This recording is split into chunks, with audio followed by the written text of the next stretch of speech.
a vida em conflitos, enfrentando desafios, encontrando soluções, o nosso assunto de hoje são medos, né?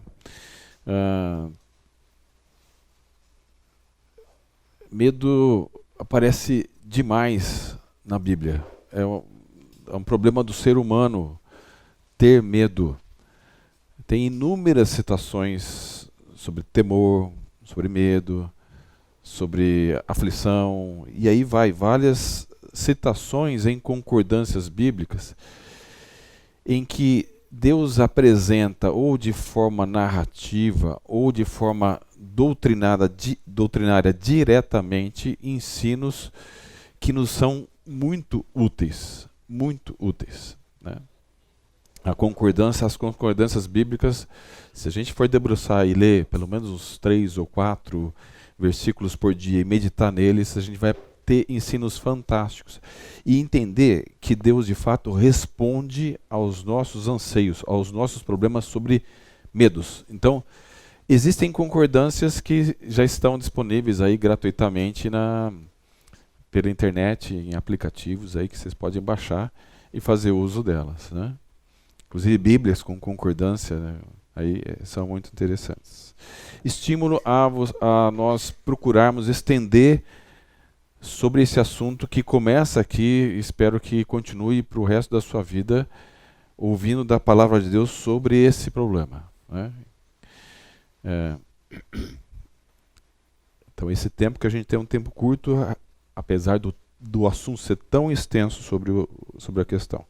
Vamos tentar fazer uma síntese que dê pelo menos alguns nortes, tá bom? Como introdução, continuando a introdução, eu quero falar um pouquinho da autoridade minha. Eu vou dizer para você que vocês podem pensar, bom, quem vai falar sobre medo é um corajoso, né? Pois é, eu não sou corajoso, nem um pouquinho. Nem um pouquinho. E eu lido com medrosos diariamente. Trabalhei como missionário pela igreja por 10 anos e continuo atuando como médico já há 26 anos e todo dia atendendo praticamente pacientes, né? Eu certamente, vocês sabem, vocês se não foram, vão ser, certamente já foram pacientes e sabem como a doença ou o sofrimento ou a dor trazem medo, né? Então eu lido com isso diariamente. Então a pergunta, o que é medo? Alguém pode dar algumas sugestões? Umas 2, 3 ou 4 opiniões aí. O que é medo?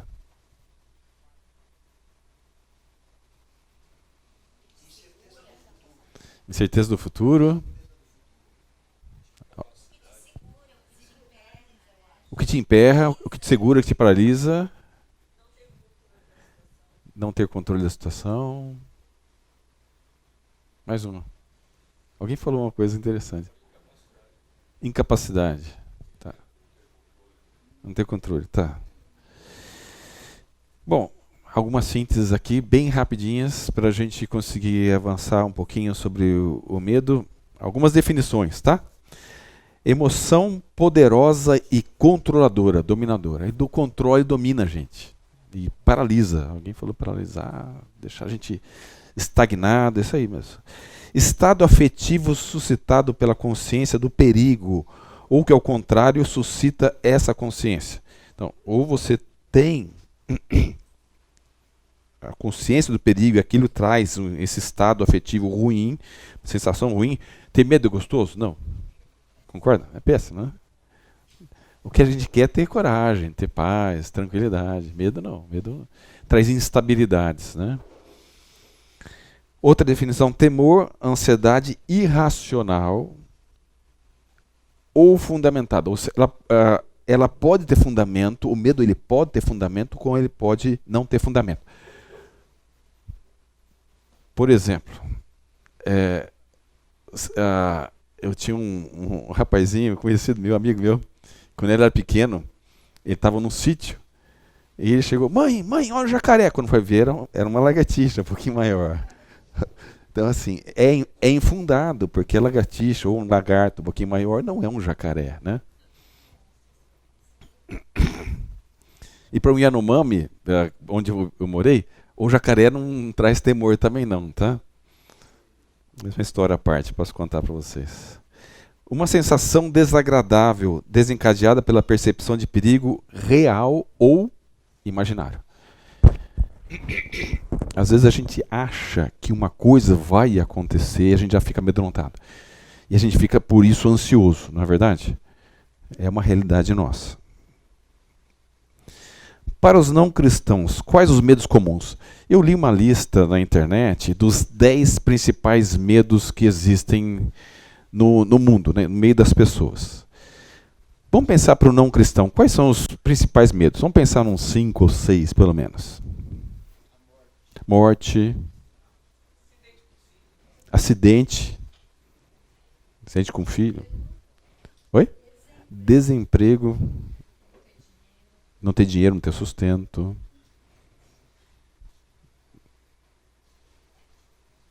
Tem vários aí.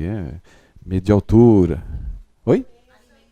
Doença, alimentação. Eu pus alguns aqui. Hoje a gente tem medo de violência, não tem? Perdas, empregos, pessoas queridas, bens, etc. Acidentes, futuro. Como é que vai ser o futuro? Não tem medo do futuro? Morte, etc. Eu recebi esses dias aqui esse negocinho que eu queria ler com vocês, né? Veja, eu não tô concordando com isso aqui. Eu só quero aqui mostrar para vocês como de fato o mundo pensa para como eu posso resolver o medo, tá? Aqui, ó. Se você tem medo de engordar com a comilança do mês de dezembro, totalmente contextualizado, né? Beba cerveja ou vinho 2 horas antes de começar a comer. O álcool tira o medo. Então, ele resolveu o problema do medo? Resolveu? Não. Ele paliou, ele enganou o negócio. Né? É por isso que acontece. Eu não sei se vocês sabem, a última pesquisa que eu tinha visto a respeito do alcoolismo no Brasil, ele tinha ultrapassado a 11%. Isso faz uns anos já, uns bons anos atrás. E que boa parte desses 11% são de mulheres. Não sei se vocês sabem disso aí. O alcoolismo, na verdade, a pessoa tenta paliar, tenta aliviar um medo ou um temor através do álcool. O álcool dá aquela relaxada. E ele parece que tapeia o medo. E a Bíblia fala que a gente não deve se embriagar com vinho, que traz contenda, mas a gente deve fazer o quê? Ser cheio do Espírito. Ser cheio do Espírito, né?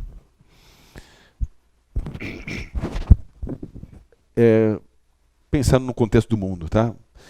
E para os cristãos, quais os medos? Bom, os medos dos não cristãos, exceto a morte, esperamos, né? Espera que não.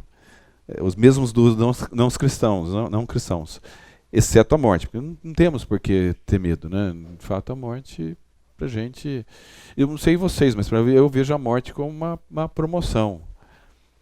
Eu não vou pegar uma faca e me colocar no meu peito, não vou pegar um revólver e enfiar na goela. E nem vamos jogar de uma ponte, né? Isso de repente também eu acabo não morrendo, vou ficar todo vegetando na cama. Mas não é por isso. Pois eu vejo como uma promoção. Eu vejo como um alívio da dor, do sofrimento. Mas enquanto eu estou aqui, eu tenho que cumprir com aquilo que Deus me deu para cumprir. Né? E não estou desanimado com a vida, nada disso. Né? Só que é bem melhor lá, do outro lado de lá. Né? Do outro lado do rio, como alguns. Tinha um hino antigo que falava, né, sobre o Rio Jordão, o outro lado do rio, a terra prometida. Né? Mas, enfim, alguns medos comuns para os cristãos. Tá? Eu levantei alguns. Vocês querem participar? Eu pulo aqui. Para o não cristão, vocês têm algum. Para o cristão, melhor. Vocês têm sugestões de medo? O que o cristão difere do não cristão nos seus medos?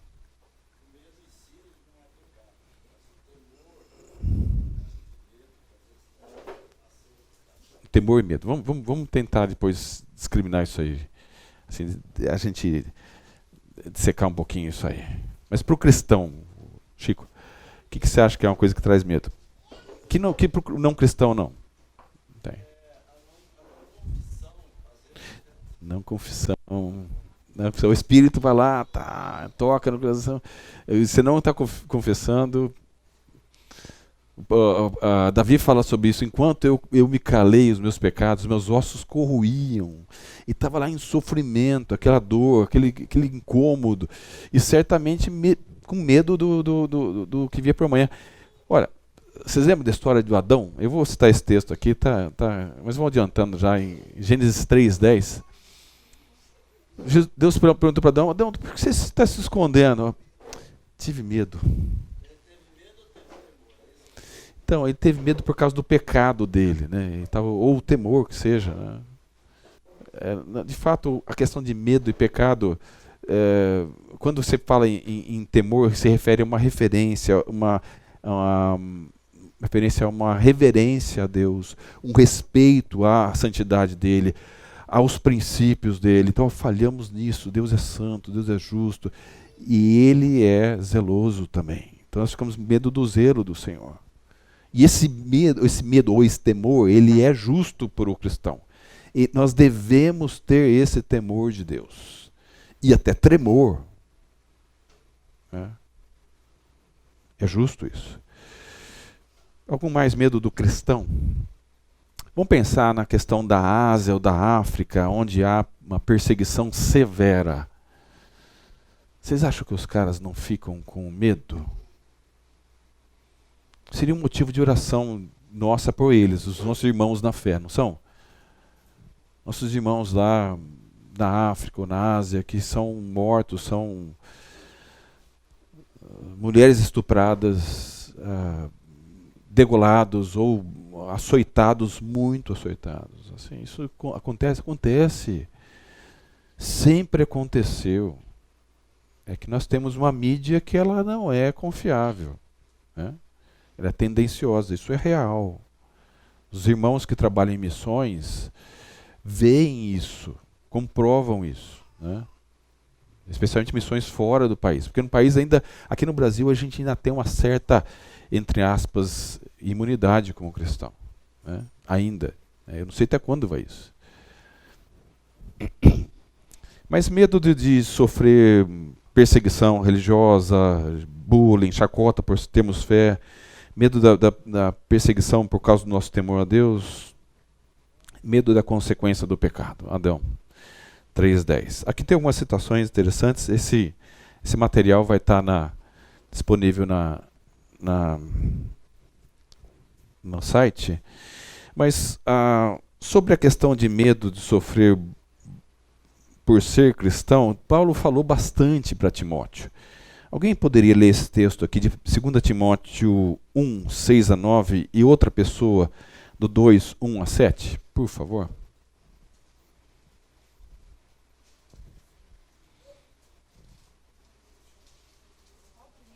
É 2 Timóteo 1:6-9 e depois em 2 Timóteo, outra pessoa, 2 Timóteo 2:1-7.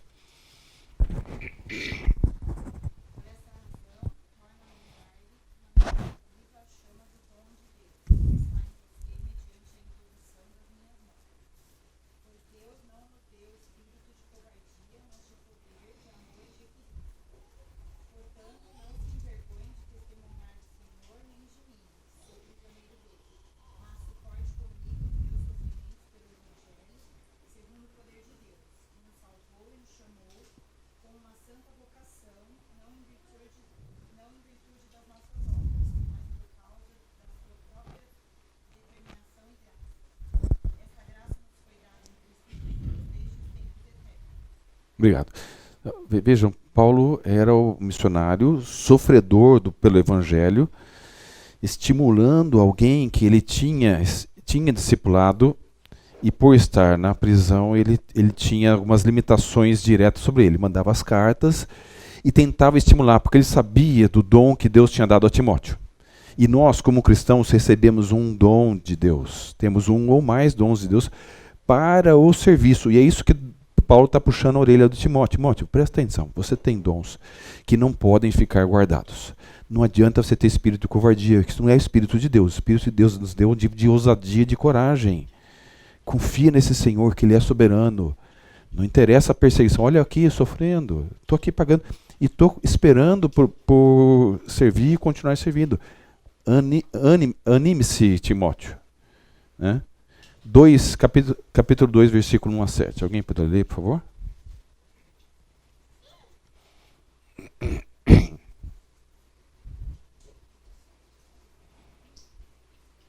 Segunda Timóteo 2, capítulo 2, 1 a 7.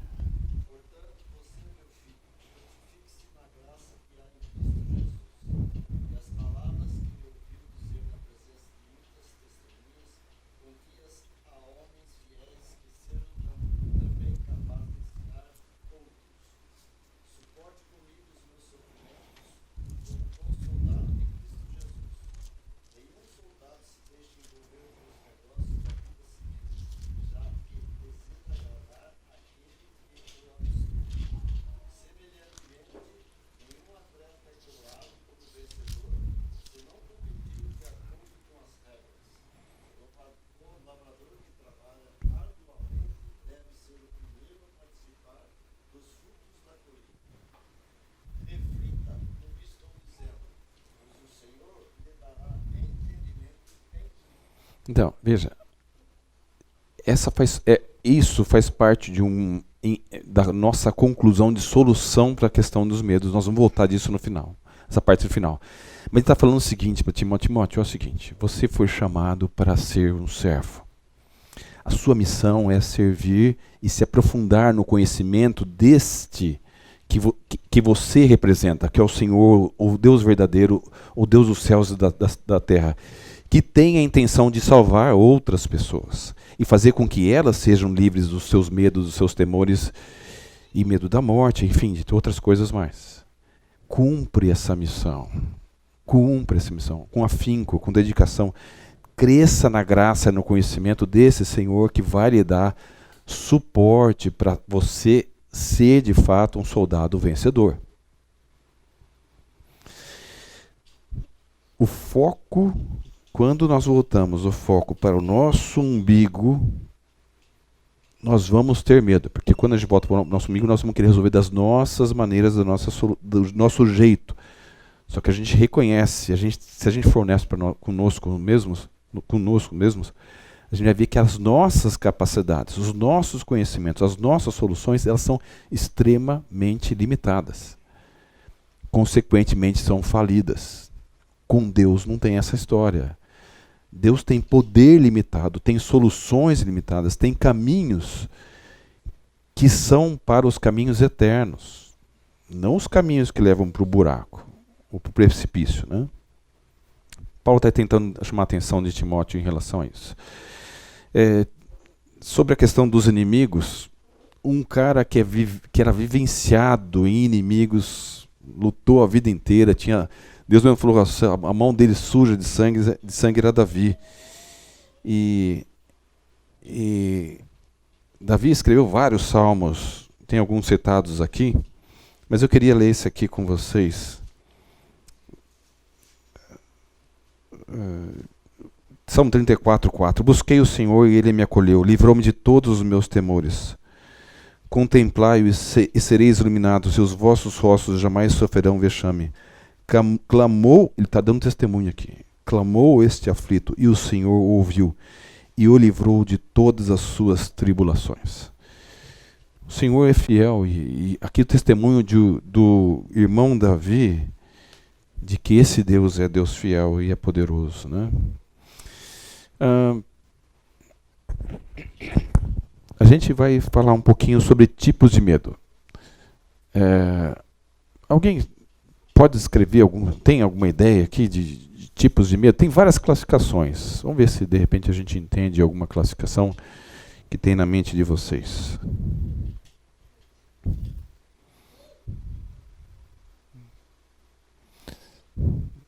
Imagina um tipo de medo, não estou falando só de um medo específico.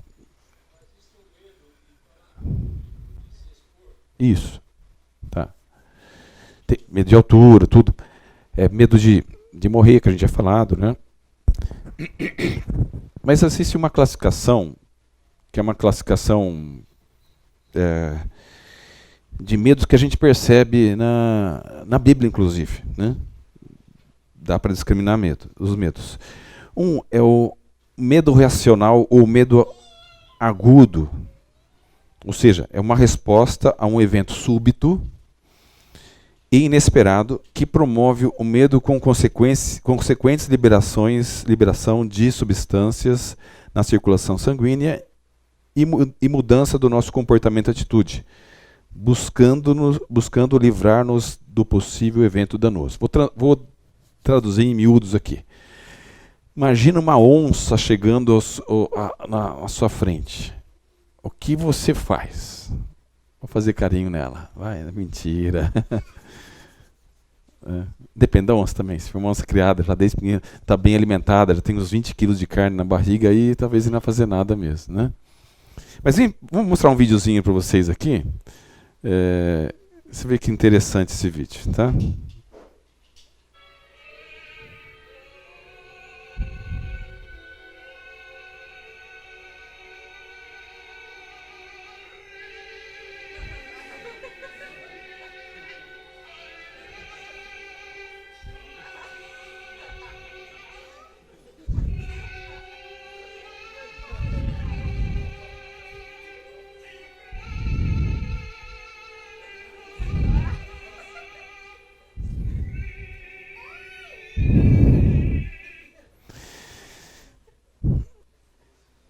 Vamos reler aqui.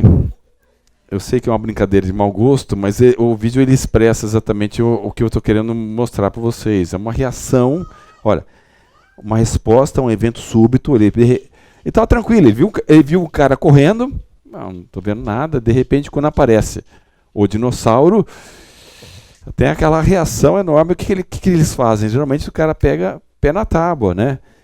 É uma resposta a um evento súbito e inesperado, ele não está esperando aquilo, que promove o medo com consequentes liberação de substâncias na circulação sanguínea e mudança do nosso comportamento. Viu? O cara perdeu até o equilíbrio, jogou a comida na cara do falso dinossauro lá, tentando se livrar da possível, de ser um possível almoço ou jantar do dinossauro. Né?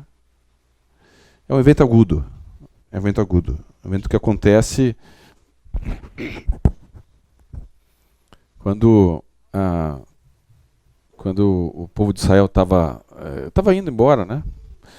Eu acho que o medo deles lá na beira do mar, ao céu aberto, ainda estava um pouco ativo, né?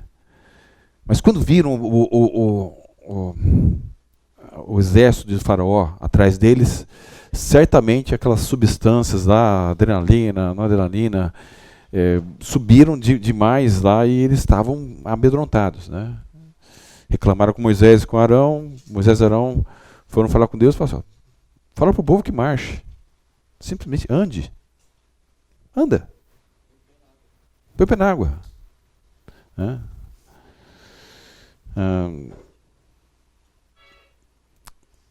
O segundo tipo de medo é o medo crônico, o medo que na verdade são respostas do nosso corpo, incluindo as respostas da nossa mente. Obrigado.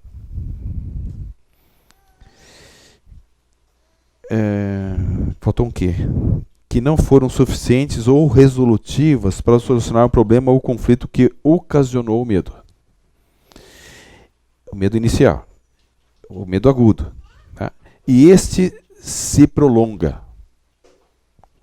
Leva a reações de estafa, estresse, desgaste, sofrimento e ansiedade. Imagina um dinossauro que não para de sair da sua vida. Está sempre cercando. Tá. E você levanta, acorda, o dinossauro está lá. As reações do seu corpo de estresse, que são reações naturais que o corpo tem, Deus formou nosso corpo para reações são chamadas de reações de estresse agudo, para a gente se livrar de situações difíceis mesmo. Né? Aumenta a circulação cerebral, nosso olho ele tem uma dilatação, nosso intestino para não ter gasto energético com digestão para a luta ou para solucionar problemas. Mas quando isso fica crônico, fica prolongado, a gente vai entrando numa estafa, num estresse, num desgaste que nos faz sofrer muito. Aí vem junto a ansiedade e, a, e tem um quadro aqui de um norueguês, eu não sei pronunciar, acho que não sei se é Edvard ou Edward Munch, ou Monk, não sei, que acho que todos conhecem, né? O nome desse quadro é O Grito. E ele expressa o horror, a angústia, a ansiedade, o medo de alguém que está sofrendo certamente por bons, ou maus e maus tempos, vamos dizer assim, né? Eu lido diariamente com pessoas assim. É uma coisa, por isso que eu estava falando da questão da autoridade, que é meu dia a dia. Por vezes eu tenho vontade até de chorar quando eu escuto histórias de pessoas que vivem em situações extremamente precárias de vida, né? É uma oportunidade enorme de apresentar o Deus Salvador. E eu dou graças a Deus por essas oportunidades. De poder expressar a solução para as pessoas, né? Antes do intervalo eu queria ler com vocês 3 narrativas. A primeira delas está em Mateus 8. Oi. Pois não.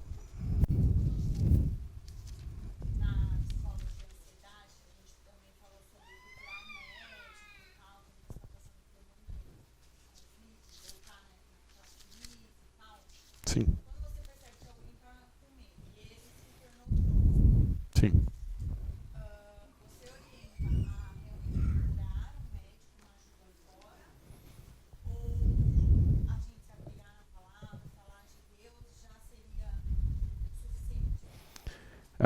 Desculpa, seu nome é? Fernanda. Fernanda perguntou se, como médico, quando a pessoa está numa situação de estresse, de ansiedade, de medo, eu oriento procurar a palavra ou oriento procurar um médico? Eu vou dizer qual que é a minha concepção, meu conceito, minha prática diária, né?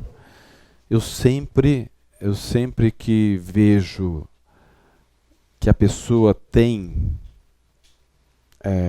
está aberta, eu sempre, 100% das vezes eu estimulo a pessoa a buscar a Deus. Número 1. Quando a pessoa não está aberta, eu procuro abrir. Abrir assim, eu procuro criar situações onde eu possa argumentar que vale a pena, porque é o melhor remédio. Cumprida a primeira e a segunda e a pessoa ainda está sofrendo, por vezes eu ajudo com o medicamento, falando para a pessoa o seguinte: isto não vai solucionar a raiz do seu problema.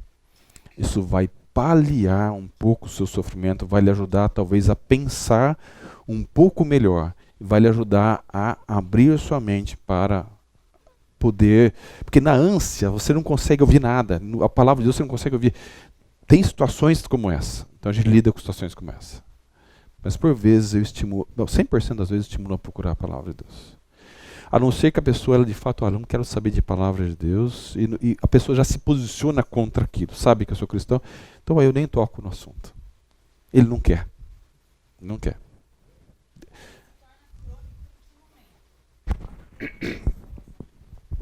Por sofrimento, por medos, varia de pessoa para pessoa, mas a reação de medo dela deve ser aguda, deve durar um dia ou algumas horas. Quando ele vai se tornando por dias ou por semanas, meses, já tornou-se crônico, né?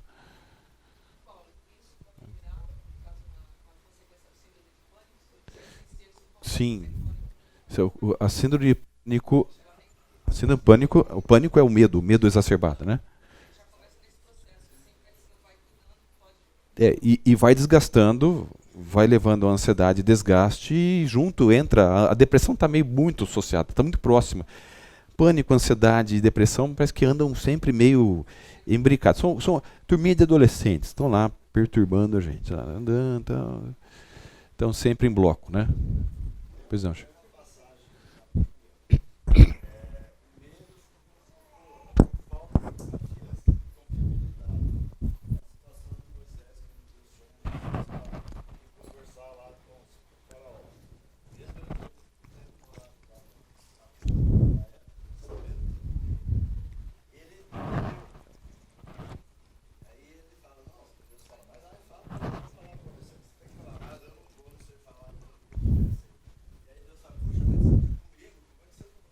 É.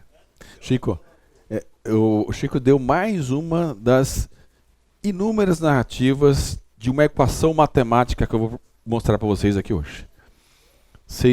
Alguém aqui não gosta de matemática?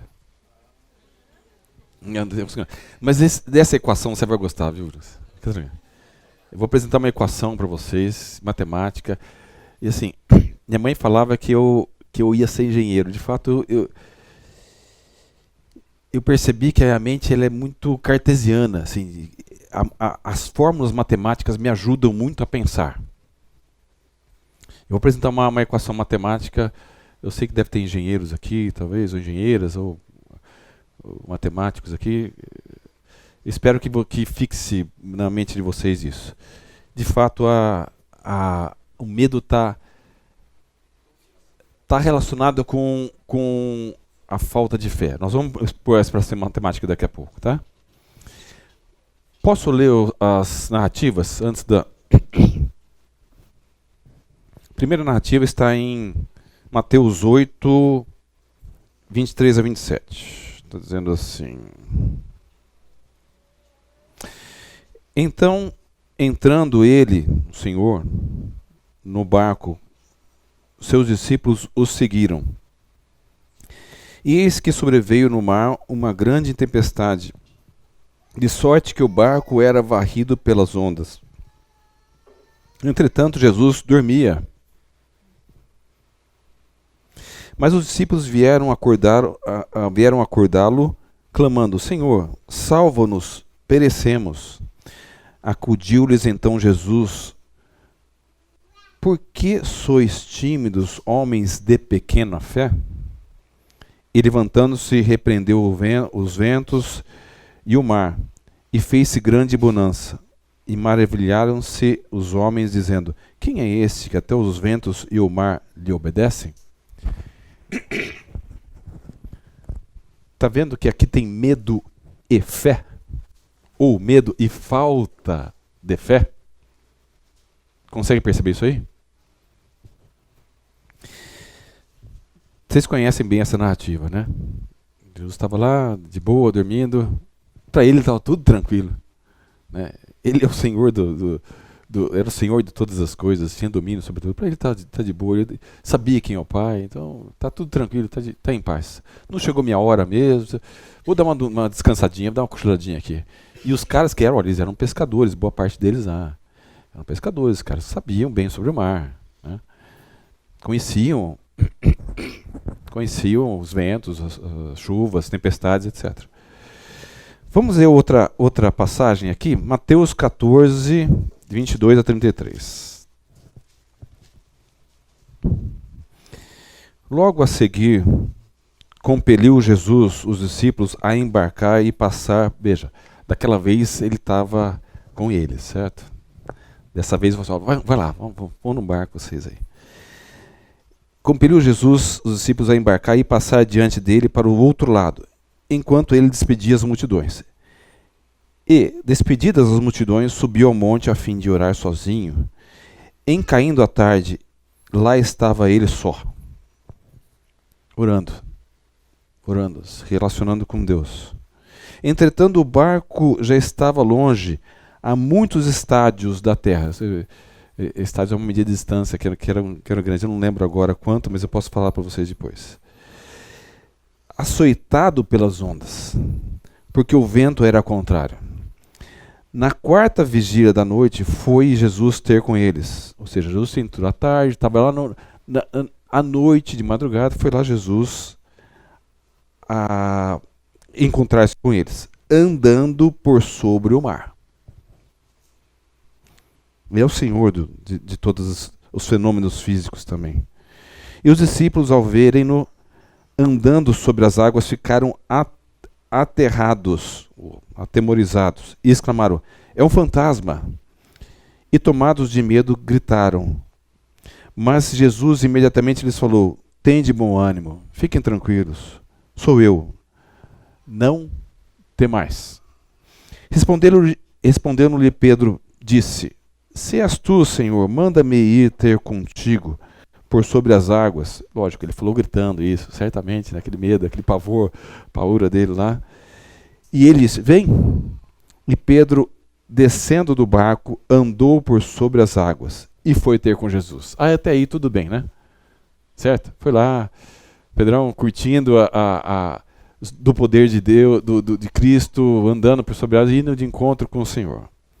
De repente, reparando, porém, na força do vento, reparou na força do vento, teve medo. E começando a submergir, gritou: salva-me, Senhor. Veja, reparando na força do vento, teve medo. Quem é maior, o vento ou o Senhor do vento? E prontamente Jesus, estendendo a mão, tomou e lhe disse: homem de pequena fé, por que duvidaste? Subindo ambos para o barco, cessou o vento. E os que estavam no barco o adoraram, dizendo: verdadeiramente és filho de Deus.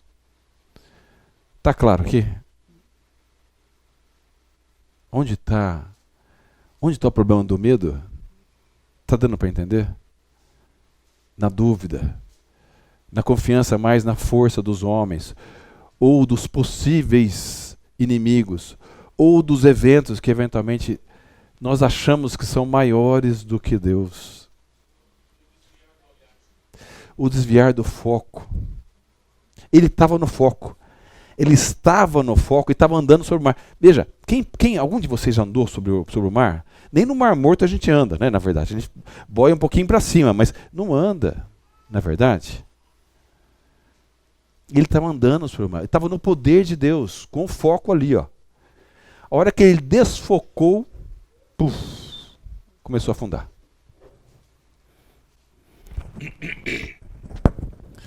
Tem uma história interessante. Essa aqui eu vou deixar para nós lermos, porque não vai chegar, não vai dar tempo. Mas vocês já ouviram falar sobre o rei Jeosafá? Não ouviram? Rei de Judá. Ele era contemporâneo de Acabe, um rei muito mau. Acabe era um rei muito ruim, né? Teve um fim de vida terrível também. E o rei de Judá, Jeosafá, ele teve experiências fantásticas com Deus. Aqui tem uma experiência onde ele clamou a Deus porque estavam os amonitas, os moabitas e os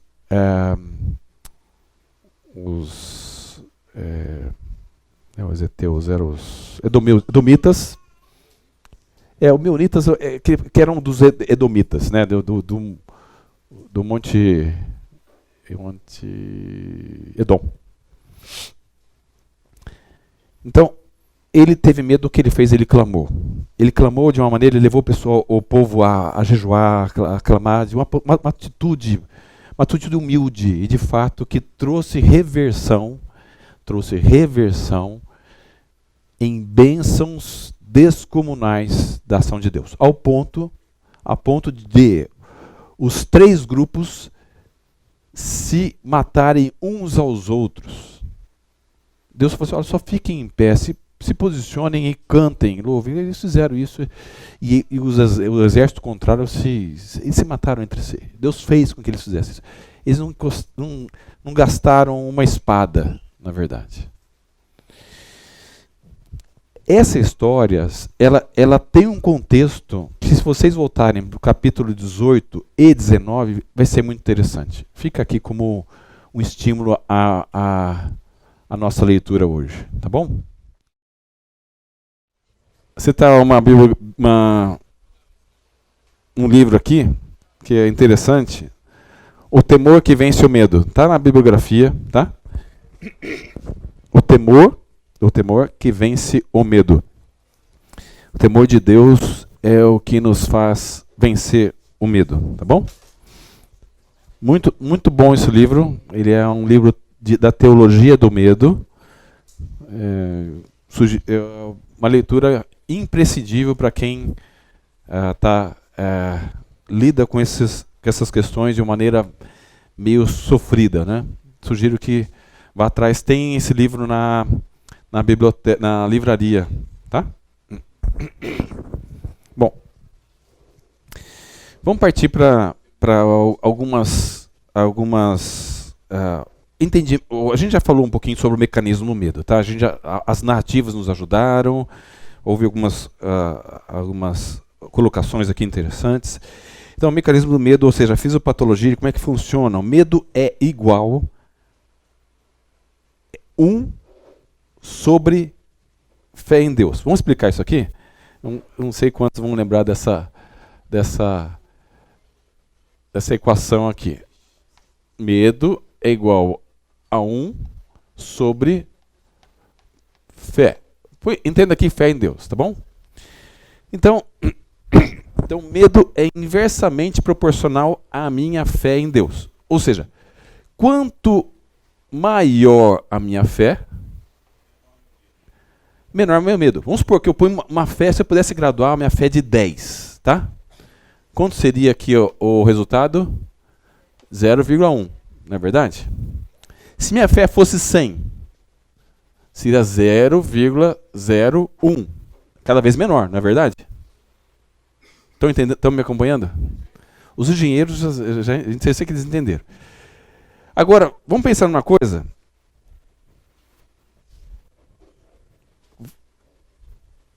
Vamos inverter a questão? E se minha fé for pequena? O que acontece com o meu medo? Se minha fé for 1, é igual a 1, certo? 1 sobre 1 é 1. E se minha fé for 0,01? 0,01 sobre 1 fica 100, não é isso? 100. Então o meu medo é 100. Tá dando para entender? Matemática. Então, a questão é, quanto maior a minha fé,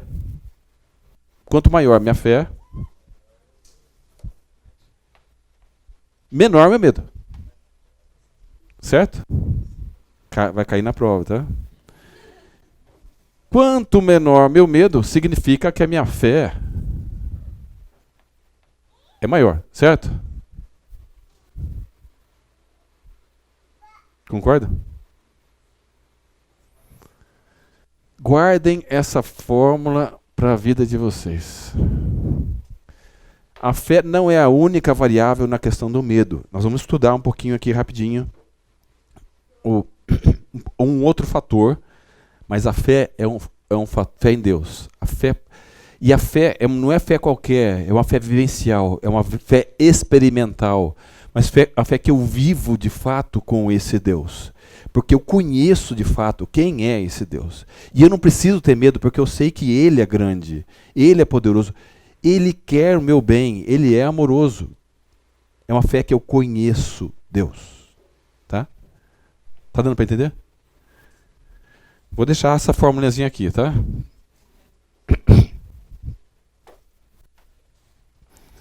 Funciona para 100%, ou melhor, 101% das narrativas, porque aquelas que ainda não foram registradas ou mais, teriam a mesma questão, obedeceriam essa equação matemática aqui. Tá bom?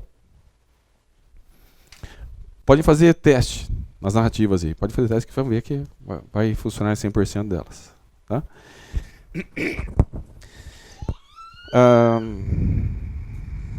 Tá. Já foi falado aqui, mas eu queria relembrar. O que de fato nós lutamos é entre continuar a controlar os rumos da nossa vida para tentarmos minimizar os medos e sofrimentos. A gente luta para tentar controlar isso ainda. Porque de fato a nossa fé em Deus não é tão grande. E por outro lado, a gente tem o desafio de lançar sobre Deus o nosso medo, a nossa preocupação, a nossa ansiedade. Está dando para entender essa equação aqui também?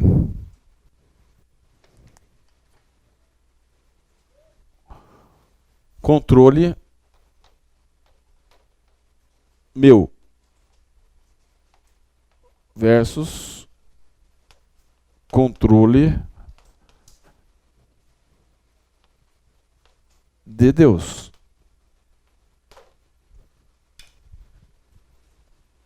Vamos ler um texto aqui interessante? 1 Pedro 5.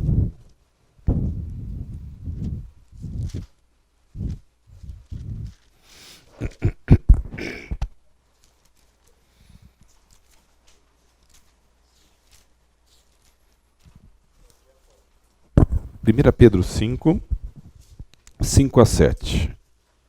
Está dizendo assim: rogo igualmente aos jovens. O jovem que tem aquele ímpeto de querer resolver, de solucionar, tem todas as soluções do mundo, que na verdade nós acabamos tendo um espírito nesse aspecto, espírito jovem sempre. Rogo igualmente aos jovens, sede submissos, humildade, submissão aos que são mais velhos, outros sim no trato uns com os outros, cingivos de toda humildade, submissão, humildade, porque Deus, ao princípio é esse aqui, Deus resiste ao soberbo, contudo aos humildes concede a sua graça. Quando eu acho que o meu controle é melhor do que o controle de Deus, eu não estou sendo soberbo aqui? Se eu aceito e me submeto ao controle de Deus, Deus o que vai fazer comigo? Vai me dar graça. Está escrito aqui. Não é invenção minha. Deus resiste aos soberbos, contudo aos humildes concede a sua graça. Então, em função disso, humilhai-vos, portanto, sob a poderosa mão de Deus, para que Ele, em tempo oportuno, vos exalte. No tempo certo. Eu falo isso sempre para minhas filhas. No tempo certo, Deus vai suprir o que você está desejando. Lançando sobre Ele toda a vossa ansiedade, toda a sua preocupação, todo o seu medo, porque Ele tem cuidado de vós. O controle de Deus faz com que nós temos o cuidado pleno do Senhor. O nosso controle não dá. Paulo, mas eu posso ganhar muito dinheiro e pagar o melhor hospital que existe no Brasil? Você pode pagar, mas você tem controle sobre as doenças? Deus, uma hora para outra, te dá um AVCzinho de leve e você fica na cama e você vai ficar vegetando pro resto da vida com todo o seu dinheiro aí, entendeu? Então, a gente tem que pensar que existe um Deus soberano que ama, que quer cuidar de nós. Ele está querendo, Ele tem cuidado de nós. Na sequência, até ser interessante, mas vale a pena a gente saber que tem uma variável aqui no meio do medo, né? Sede sóbrios e vigilantes, o diabo, vosso adversário, anda em derredor como leão que ruge procurando a quem possa devorar. Ou seja, ele vai tentar jogar cada vez mais medo para a gente. A orientação é resistir e firme na fé, certo de que sofrimentos iguais aos vossos estão cumprindo a vossa irmandade espalhada pelo mundo. Ora, Deus de toda graça, que em Cristo vos chamou à eterna glória, depois de terdes sofrido por um pouco, Ele mesmo há de aperfeiçoar, afirmar, fortificar e fundamentar. A Ele seja domínio pelos séculos dos séculos. Amém. Esse Deus, Ele tem um plano soberano para nós. O mundo defende que a gente tem que ter prazer a todo instante. Então nós lutamos por isso. Nós temos medo de sofrer. Não é verdade? E vocês sabiam? Eu certamente vai ser tocado. Não, esqueci que era. Eu vou tocar sobre isso. É uma aula também que eu vou falar sobre sofrimento. O sofrimento é uma ferramenta muito útil na mão de Deus quando a gente entende para que ela serve. Não estou dizendo que eu tenho que correr atrás do sofrimento, mas a reação nossa ao sofrimento faz muita diferença no nosso crescimento ou na nossa estagnação na fé. Uma palhinha só para um spoilerzinho aí para a aula, para quem quiser assistir depois. Tá? Vai ser em janeiro. Romanos 8, 38 a 39. É muito interessante esse texto. Paulo falando, nós não precisamos ter medo, né? Porque esse Deus que não nos deixa separar dele, ele cuida da gente e ele quer que a gente desfrute de alguns privilégios da companhia com ele. Está dizendo assim, olha, Romanos 8, 28 a 39. Sabendo que todas as coisas cooperam para o bem daqueles que amam a Deus. Então, todas as coisas. Paulo, mas as coisas ruins também, elas cooperam.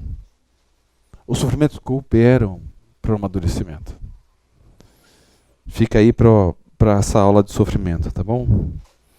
Cooperam para o bem daqueles que amam a Deus, daqueles que são chamados segundo o seu propósito. Porquanto aos que de antemão conheceu, também os predestinou para serem conformes à imagem do seu Filho, a fim de que ele seja o primogênito entre muitos irmãos.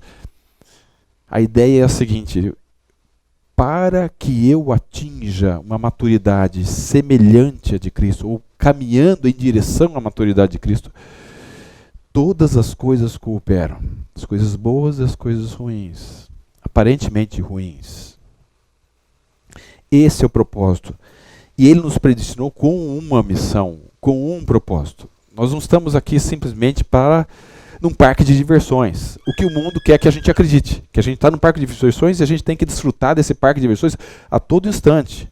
Adrenalina e esse negócio todo. Viajar, fazer um monte de coisa. Não sou nada contra a viagem. Só que a gente tem que entender a nossa identidade como cristão, como cidadão do reino, né?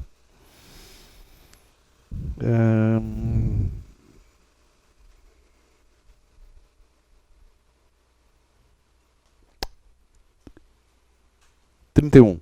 Que diremos, pois, à vista dessas coisas? Se Deus é por nós, quem será contra nós?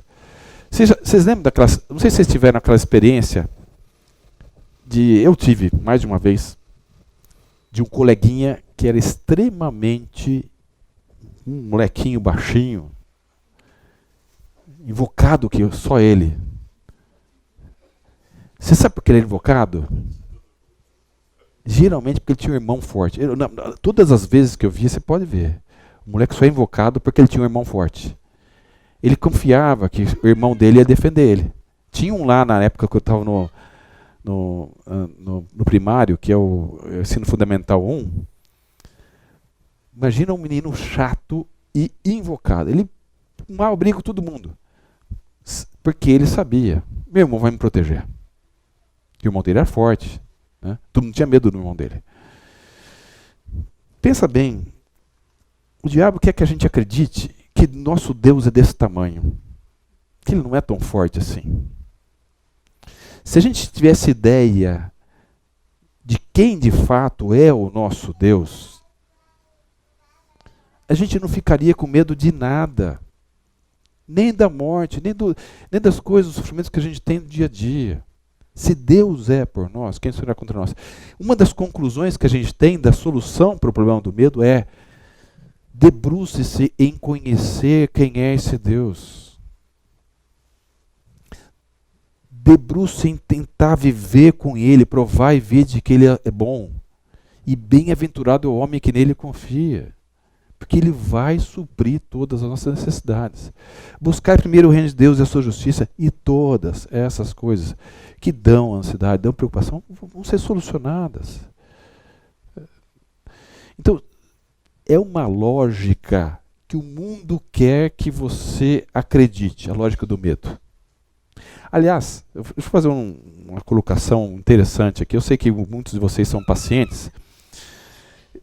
Eu vou abrir uma questão aqui que nós médicos não falamos muito, mas a gente fica louco da vida quando o cara já vem com o relatório inteiro do Google sobre a doença dele. Eu vou explicar por que a gente fica louco da vida. E às vezes dá vontade. Você viu no Google, você pediu a opinião do Yahoo? Às vezes dá vontade de falar isso. Pelo seguinte, vou explicar para vocês qual é a lógica. Tem vários. Eu não sou contra procurar, eu sou a favor de procurar, mas procurem nos lugares que são mais certos. Ah, Paulo, mas como é que eu sei que é o lugar mais certo? Onde tem menos propaganda. A resposta é onde tem menos propaganda. Porque onde tem muita propaganda, aquele artigo ou aquelas asseverações que aquele vai fazer, ele tem a intenção de provocar medo, paura, terror em você, e você ficar procurando um atrás do outro aquele lá, e você vai vendo as propagandas que tem lá do lado. Se você fez uma busca sobre, por exemplo, moto, vai aparecer 500 motos lá naquele artigo lá também. Eles querem vender. Tá dando para entender isso aí? Então procura um artigo científico. Sugiro até mas o artigo científico é muito técnico. Não, tá bom, então vem. Olha, eu li no artigo, você pode me ajudar? Aí a gente fica feliz. Eu pelo menos fico feliz. Né? Porque senão a gente tem que desconstruir toda uma mentiraiada que falam e é um domínio do medo que promovem no paciente. Tá dando para entender? Mas continuando aqui. Se Deus é por nós, quem será contra nós? Veja, ele não poupou o próprio filho. 33.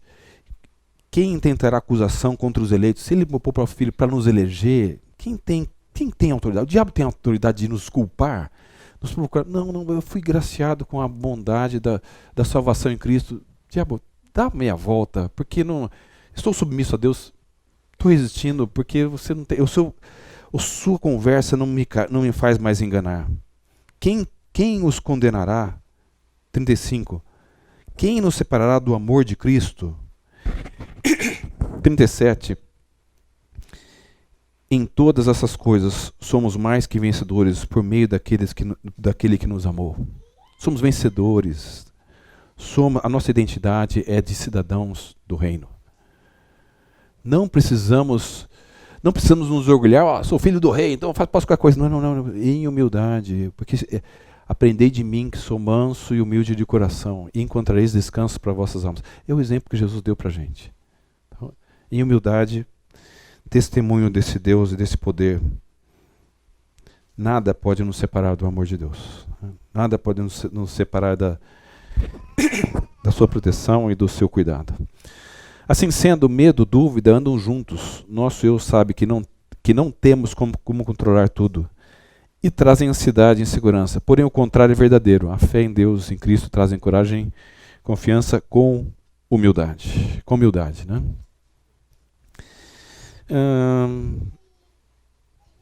Vamos pensar então no tratamento? Temos algum tempo aqui para pensar no tratamento. A gente já adiantou. Pela fórmula que a gente já tinha visto aqui, a conclusão é a seguinte: se a fé for maior, menor será o medo, certo? E a fé vem pelo ouvir, não é verdade? Olha, Romanos capítulo 10, versículo 11. Versículo 11 a 17.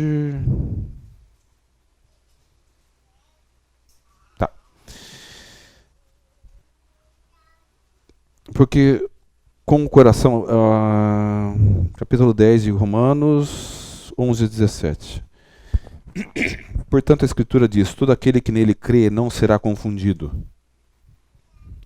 Pois não há distinção entre judeu e grego, uma vez que o mesmo é o Senhor de todos, rico com todos e os que o invocam. Porque todo aquele que invocar o nome do Senhor será salvo. Como, porém, invocarão aquele em que não creram? Como crerão naquele que nada ouviram?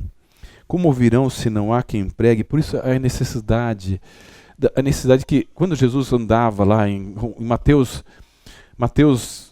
9, no final do capítulo 9, ele tinha vivenciado, tinha acalmado a tempestade, tinha curado, ressuscitado mortos, tinha curado, libertado pessoas demônios, curado pessoas de doença, 7, 8, chega no final do 9 e está dizendo que ele percorria cidades e vilarejos, e ele falou assim, olha, é o seguinte, ele deu o diagnóstico lá. A seara é grande, e os trabalhadores são poucos. Rogai, pois, ao Senhor da Seara que mande mais trabalhadores do Expresso Seara. Eles são perdidos, são como ovelhas que não têm pastor. Uma ovelha que não tem pastor, eu imagino que é uma ovelha que tem poucos recursos de defesa, fica amedrontada se vê um lobo, uma onça, ou vê um urso, sei lá o que for. Ele sabia que o problema do ser humano é a vida sem Deus e a vida sem a proteção do Senhor.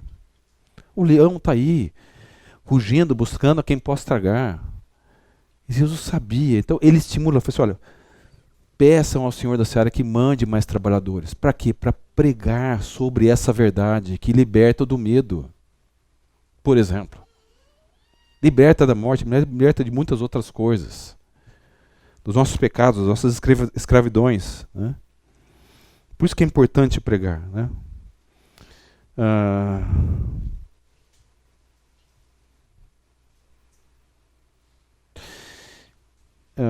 16. Aqui, não, desculpa, 15. E como pregarão se não forem enviados? Como está escrito, que quão formosos os pés dos que anunciam coisas boas, mas nem todos obedeceram o Evangelho. Pois Isaías diz, Senhor, quem acreditou na nossa pregação? E assim a fé vem pela pregação, e a pregação pela palavra de Cristo. Baseado nesse texto, em todo o contexto bíblico, a gente podia ser mais extensivo, mas o tempo nos limita a isso. O fato é que se nós confiarmos no Senhor, confiarmos na palavra deles e nos aprofundarmos em conhecer, em ouvir a pregação, ouvir a palavra, isso envolve debruçar do nosso tempo ao Senhor, a fé vem. Então, vamos fazer uma fórmula aqui, já que tem matemáticos aqui. A fé... Desculpa. Vou fazer uma outra fórmula aqui, mas uma forma bioquímica, tá?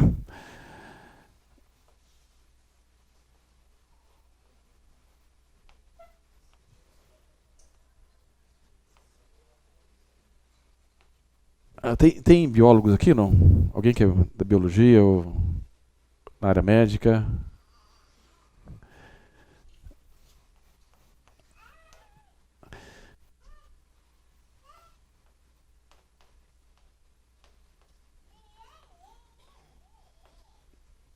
Pelo menos no ensino médio, todos devem ter estudado isso aqui. Tem uma enzima, que você tem uma situação, uma pro... Estão rindo aqui. Ou estão fazendo... Faz biologia? Não. Não, tem um biólogo aqui. O Alexandre, né, Alexandre? Você não é biólogo? Puxa, não tem ninguém, eu estou sozinho aqui. Mas vocês lembram dessa fórmula? Você tem uma substância que, quando sofre a ação de uma enzima, um catalisador, se transforma em uma substância ativa que traz benefício para o nosso corpo. Certo? Não é assim? Então, o medo, quando passa pela enzima palavra de Cristo, transforma-se em fé. Deu para entender?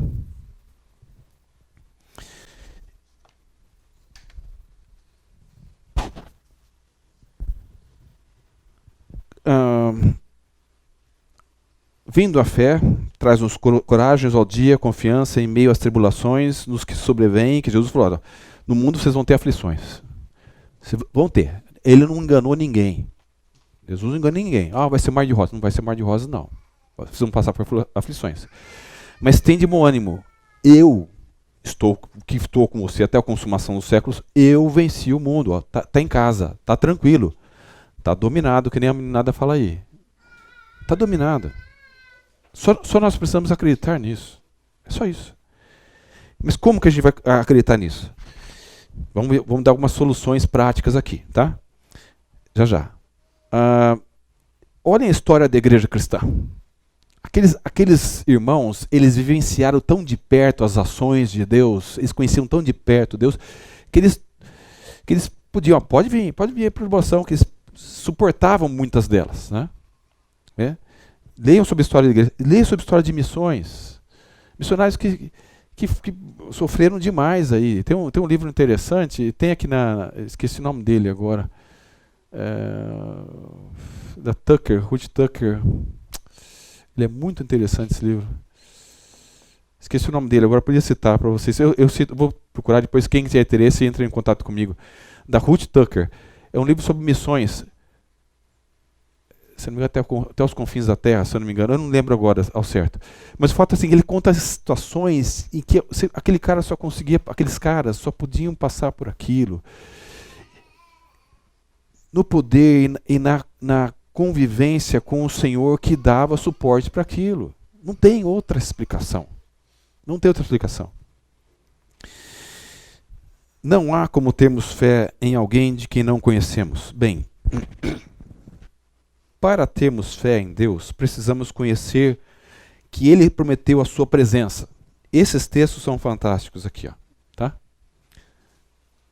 Falando sobre Deus, sobre a presença de Deus. Ele prometeu a sua proteção. Mais textos aqui. Ele prometeu a sua provisão. Tem algumas situações, tem inúmeros textos sobre cada um desses aspectos aqui. Proteção, a provisão, a presença. E ele prometeu a sua comunhão. São textos fantásticos. Oi. Está disponível. Hoje mesmo vou mandar para o Fábio.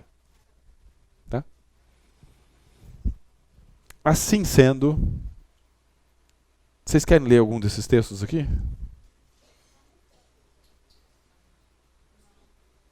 Vamos ver cada um deles? Pelo menos um de cada, pelo menos. Eu negritei alguns interessantes aqui. Eu vou ler Hebreus 13, 5b a 6. Tá bom? Alguém poderia ler, eu vou dar uma, para a gente ganhar um tempo aqui, Romanos 8, 31 a gente já leu, né? Salmo 27, 1. Alguém poderia ler Salmo 27, 1? Levantar a mão, por favor. Alexandre.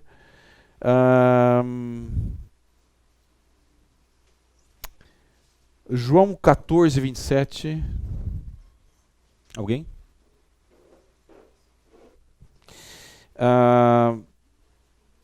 Salmo 34, 4. Alguém? Tá. Tá. Eu vou ler então Hebreus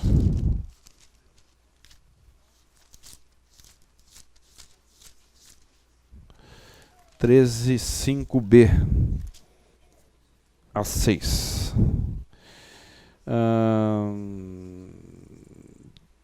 De maneira alguma te deixarei, nunca jamais abandonarei.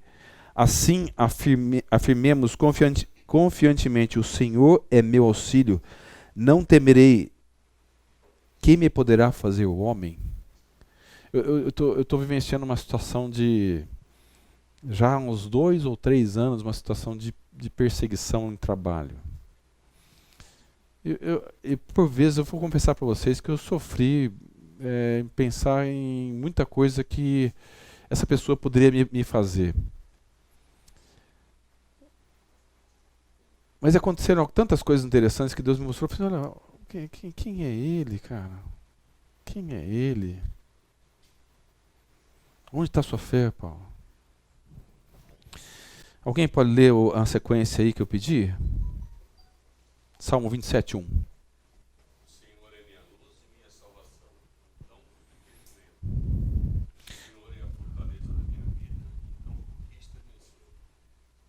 Não precisa, né?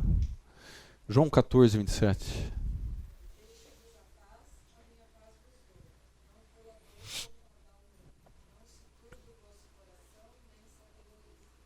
Ele deixa a paz dele, a provisão dele, né?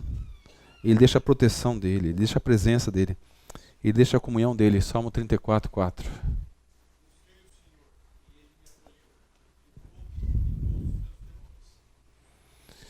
Ele me acolheu, Ele me deu comunhão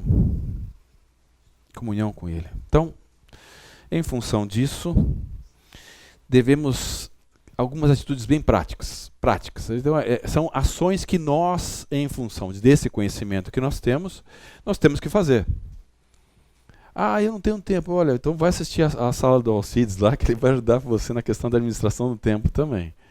Né? Mas não negligencie essas questões aqui.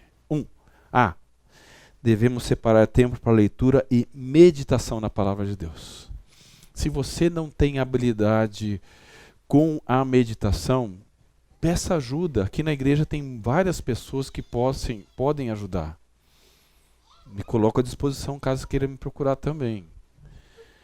Quando eu lembro de uma vez que estava discipulando uma pessoa, que ele falou assim, não, é só eu pegar a Bíblia para ler que me dá sono. Então ora, Deus, o Senhor sabe que toda vez que eu pego a palavra, eu já vi mais de uma vez isso acontecer, tá?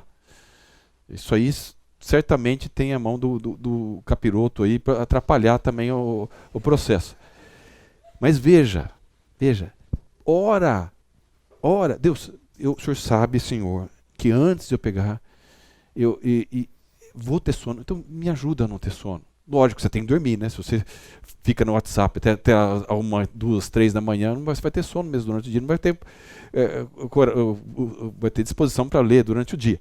Então, administra bem o seu sono, tudo, mas ora pedindo ao Senhor. Né? E Deus responde, tá? Para essa pessoa, eu lembro que respondeu plenamente. Ela ficou todo contente quando deu aquela sugestão. Simples, né? Orar, pedir a Deus para que solucionasse. Devemos separar tempo para orar, confessar nossos pecados e a nossa tendência a idolatrar o nosso controle. No fundo, nós idolatramos o nosso método de agir e deixamos o método de Deus de lado. É um problema do coração. Então nós precisamos confessar esse erro.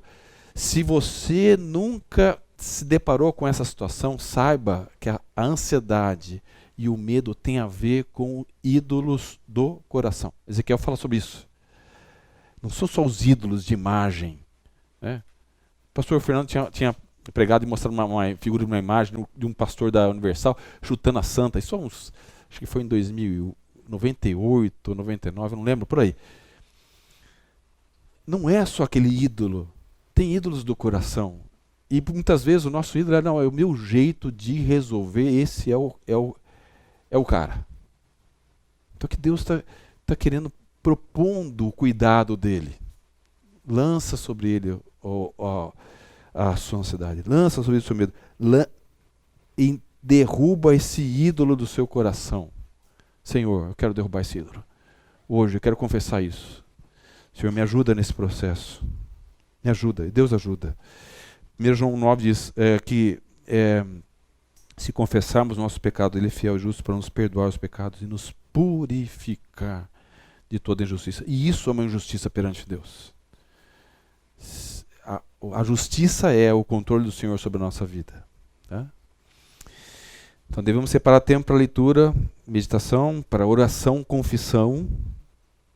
Devemos separar tempo para interceder e clamar ao Senhor para que aumente a nossa fé e o nosso amor a Deus à medida que cumprimos os nossos passos anteriores de meditação e confissão, pedindo para nos capacitar a servi-lo e servir os irmãos e aqueles que necessitam de ouvir a palavra preciosa do Evangelho encorajador. Nós não fomos salvos, nós não precisamos ser livres do medo só para termos a paz. Agora estou em paz aqui, vou jogar com os... Marquei um golzinho, vou jogar com os 11 dentro da área, porque agora tá ganho o jogo. Pronto, estou salvo mesmo. Não. Esse conceito está errado. Tem que jogar igual jogava os times que o Cilinho... Alguém lembra do Cilinho, o técnico que foi da Ponte? Foi do Guarani também. Cilinho era um técnico, morreu esses dias, inclusive. Morreu esses dias, teve um AVC e tal. Eu estudei com a filha dele, que é médica também. O Cilinho foi que montou o São Paulo, que ganhava tudo quanto é jogo na década de final de 80, começo de 90, se não me engano. Foi o Cilinho que mandou, não foi o Tele Santana, não. O Tele Santana ele deu continuidade, quem montou foi o Cilinho. Ele jogava para meter gol de sobra no time adversário. Né? Então Deus nos chamou para ganharmos de goleada, não é para jogar com os 11 dentro da área. Entendeu? Ele nos chamou para servir. A Bíblia está cheia de situações como essa. Então, vamos lá ver esse texto aqui, depois vocês podem ler. 1 João capítulo 4, versículos 4 a 20, ele trata exatamente sobre isso. Então, tempo para meditar, leitura, meditação, tempo para orar e confessar, inclusive esse pecado específico do medo. Eu não queria falar no começo porque ia assustar algumas pessoas, mas aquele medo crônico, ele tem a ver com pecado. É um medo pecaminoso.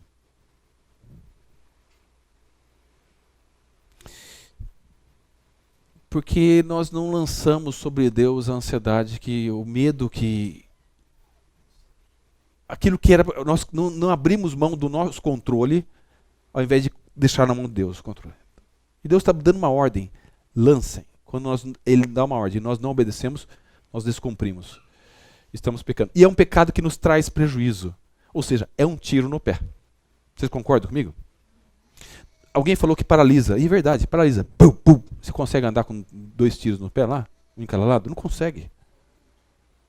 Essa expressão é interessante. É tiro no pé. Tum, tum. Devemos separar tempo para louvá-lo por tão grandes coisas que tem feito por nós. Alguém pode ler Salmo 126, 4 e outro 34, 8?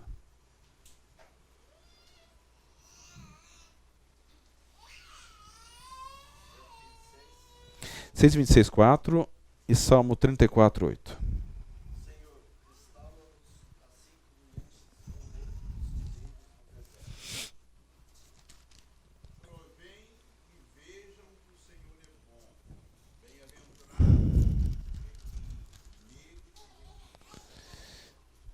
Tem esse texto aí de Crônicas que eu falei, 2 Crônicas 20, ele fala exatamente isso. Eles começaram a louvar a Deus, porque quão grandes coisas Deus tinha feito para o povo de Judá. Esse texto aqui, eu queria deixar para o final, acho que dá para a gente ler. 1 João 4, 4 a 20. Veja quantos relacionamentos existem com fé e amor. Quando nós, em 1 João 4, 8, ele está dizendo o seguinte: no amor não existe medo, antes o perfeito amor lança fora o medo. Ora, o medo produz tormento. Logo, aquele que teme não é aperfeiçoado no medo. Aquele que teme outras coisas que não a Deus não é aperfeiçoado no amor. Né? O texto de 1 João capítulo 4, versículos 4 a 20, ele está dizendo mais ou menos o seguinte: quanto mais nós amamos a Deus, mais nós queremos conhecer esse Deus, mais conhecendo a Ele, mais nós percebemos o poder e o plano dele para a nossa vida, mas é uma coisa que uma vai puxando a outra, tá? Vocês podem ver isso aí. Mais a nossa fé é crescente, menos medo nós temos. Por isso, quando nós amamos a Deus, o temor ou o medo, ele cai. Então, esses passos A, B, C e D, eles são passos que expressam amor a Deus, que nos levam à fé, que diminui o medo. Tá claro? Outro texto para vocês lerem, então, vou dar tempo de ler, que já deu o sinal aqui, tá bom? 2 Crônicas, capítulos 18, 19 e 20, e 1 João, capítulo 4, do versículo 4 ao 20. Comentários? Vamos aplicar? Vamos ter menos medo? Eu sou medroso também. Tá? Eu sou medroso também. Estamos juntos, né, pessoal? Estamos juntos. Vamos orar? Deus, nosso Pai, nós te louvamos pelo que o Senhor tem feito a nós. Nós não somos dignos de tanta misericórdia e tanta graça que o Senhor tem nos dado. Ajuda-nos, Senhor, a debruçarmos na Tua palavra, a buscarmos a Tua presença, a confessarmos os nossos pecados, a louvarmos por tudo que nós temos recebido do Senhor e temos visto o Senhor operar. Ajuda-nos a amarmos ao Senhor e a termos fé crescente no Senhor. Para a Tua alegria, para a nossa alegria e a nossa paz, Pai. É a nossa oração em nome do Senhor Jesus. Amém.